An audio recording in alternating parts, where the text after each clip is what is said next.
लगातार आपको पप्पू यादव की धमकी पर धमकियाँ मिल रही हैं कि माफ़ी मांग ले तो आपको छोड़ देंगे, नहीं तो आपको जान से मार दिया जाएगा। प्रतिदिन आपको धमकी आ रहा है, क्या कहेंगे आप? क्या अच्छा, अब हमारा काम विकास करना है। बिहार को लेकर के कोसी सीमांचल पूर्णिया को कैसे विकास के मानचित्र पर एशिया के नंबर 1 पर लाऊं, मेरी जिम्मेदारी झारखंड थी, उसको मैंने निभाया।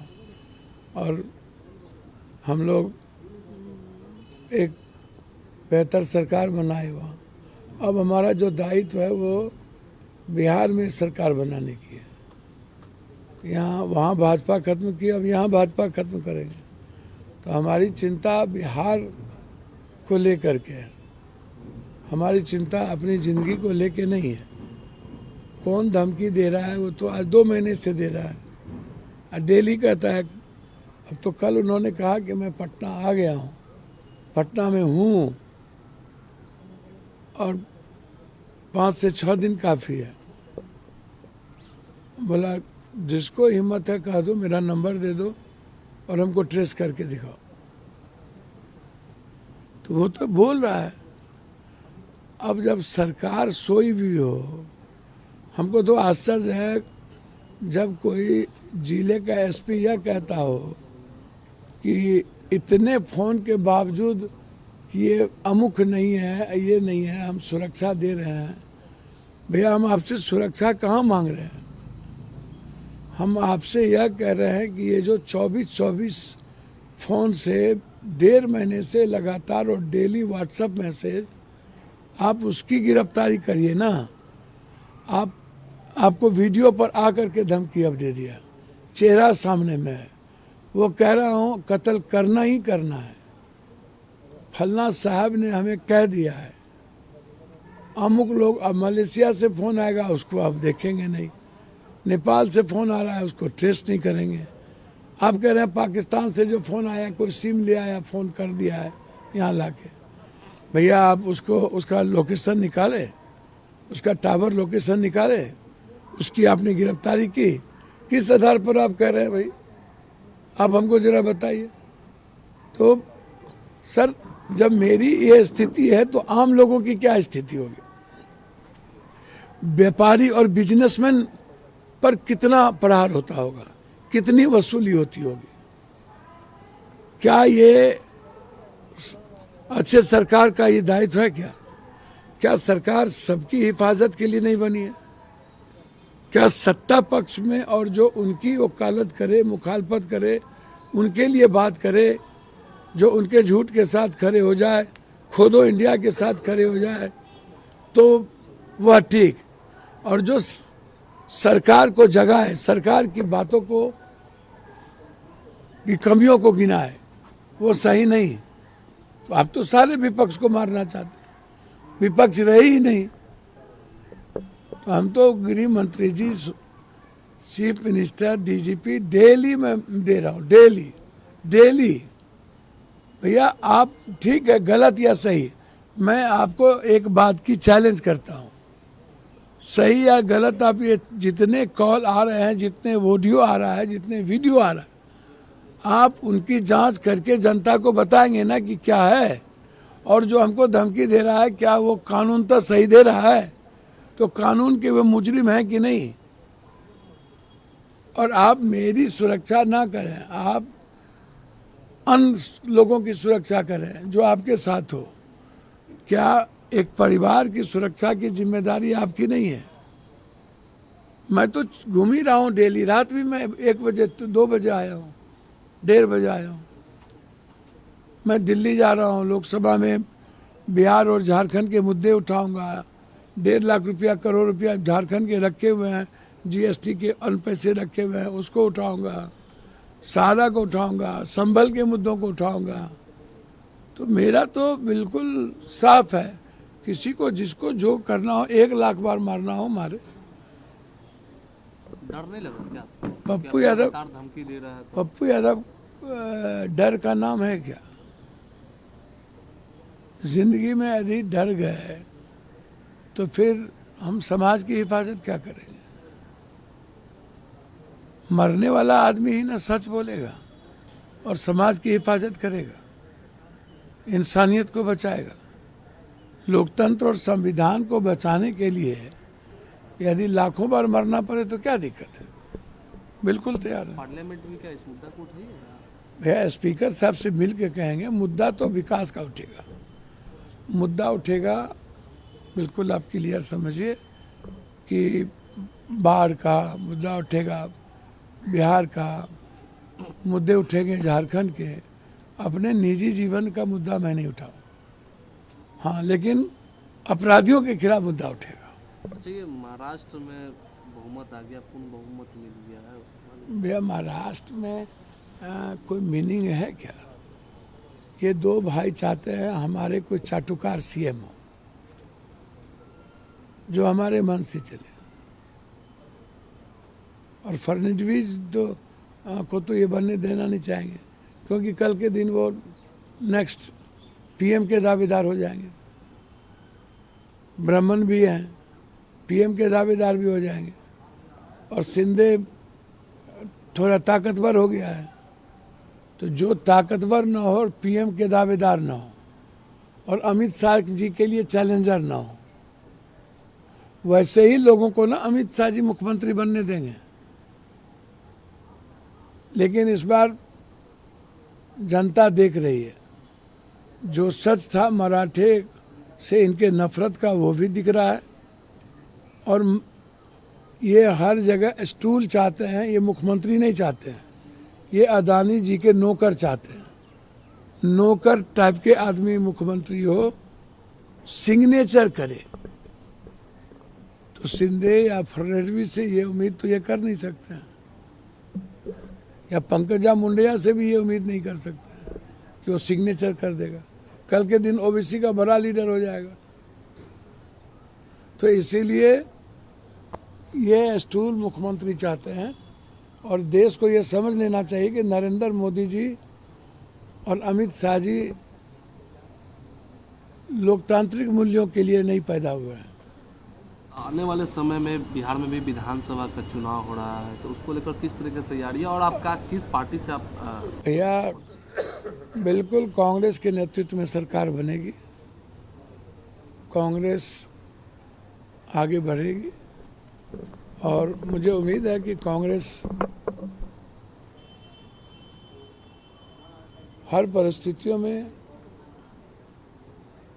नेतृत्व करेगी।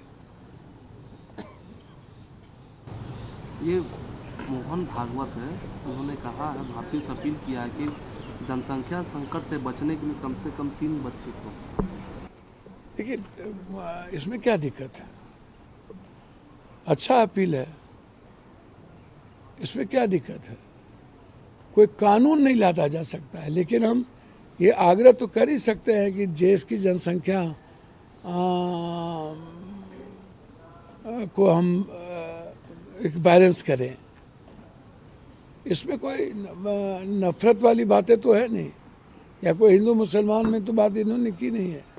इन्होंने कहा कि जनसंख्या, तो कोई भी व्यक्ति जनसंख्या के बारे में गहरी चिंता तो भारत को लेके करेगा, और हम भी करेंगे, आप भी करेंगे, कि भारत की जो इकोनॉमी है, भारत का जो क्षेत्रफल है, भौगोलिक स्थिति है, उसमें जनसंख्या पर नियंत्रण हम बैलेंस करके ही कर सकते हैं। हमको अवेयरनेस ला के ही कर सकते हैं, किसी तरह थोप करके और किसी को दबाव में और कानून बना करके जनसंख्या को और धर्म और जाति के आधार पर जनसंख्या को नहीं देखा जा सकता है।